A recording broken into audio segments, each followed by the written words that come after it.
ओम नमः शिवाय। समस्त शिव भक्तों को मेरा प्रणाम। आज हम श्री शिव महापुराण के विद्धेश्वर संहिता का 7वां अध्याय श्रवण करेंगे।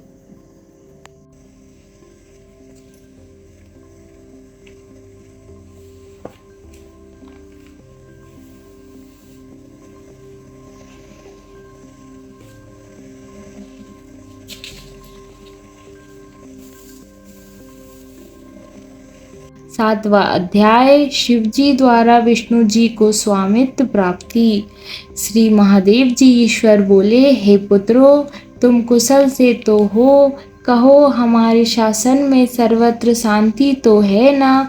मैंने सुना है कि ब्रह्मा और विष्णु परस्पर युद्ध कर रहे हैं और तुम लोग बड़े दुखी हो। अच्छा, तो मैं अपने कुछ गणों को वहां भेजता हूँ, तुम लोग चिंता न करो। यह कहकर शिवजी ने अपने 100 गणों को वहां चलने की आज्ञा दी।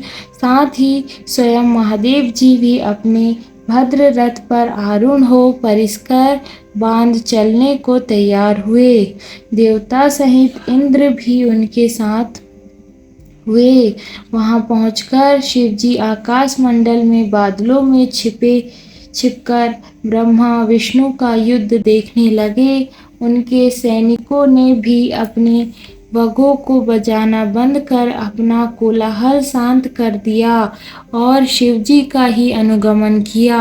देखा तो ब्रह्मा और भगवान श्री विष्णु परस्पर युद्ध कर रहे हैं, जबकि इन एक दूसरे के प्रयुक्त होते ही त्रिलोक्य भस्म हो जाता है।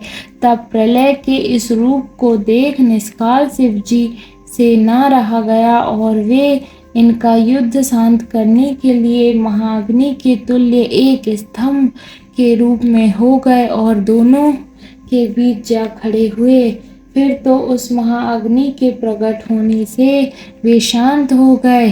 अस्त्रों के शांत होने पर उस अद्भुत दृश्य को देखकर ब्रह्मा और विष्णु परस्पर कहने लगे कि यह इंद्रियाती अग्नि स्वरूप स्तंभ क्या है, हमें इसका पता लगाना चाहिए। ऐसा निश्चय कर दोनों वीर उसकी परीक्षा के लिए बहुत ही शीघ्र वहां से चले। भगवान विष्णु ने शुकर का रूप धारण किया और वे उसके मूल को देखने के लिए नीचे चले गए। ब्रह्मा जी ने हंस का रूप धारण कर ऊपर गमन किया। विष्णु जी पाताल में बहुत दूर तक चले गए, परंतु स्तंभ का उन्हें कुछ भी पता न चला। तब वह फिर युद्ध भूमि में लौट आए। उधर ब्रह्मा जी ने आकाश में जाकर केतकी का फूल देखा। उन्हें विश्वास हो गया कि हमने स्तंभ का अंत देख लिया। वे केतकी का फूल लिए विष्णु जी के पास आए। विष्णु जी ने उनके चरण पकड़ लिए। तब ब्रह्मा के छल को न जानकर ईश्वर को वहां तत्क्षण प्रकट होना पड़ा और विष्णु जी ने उनका भी चरण पकड़ लिया। विष्णु जी की महानता से ईश्वर प्रसन्न हो गए। उन्होंने कहा, विष्णु तुम बड़े ही सत्यवादी हो, अतः मैं तुम्हें अपनी समानता प्रदान करता हूँ। ये था शिव महापुराण के विद्धेश्वर संहिता का 7वां अध्याय। अब हम कल इसी समय विद्धेश्वर संहिता के 8वें अध्याय का श्रवण करेंगे। ओम नमः शिवाय।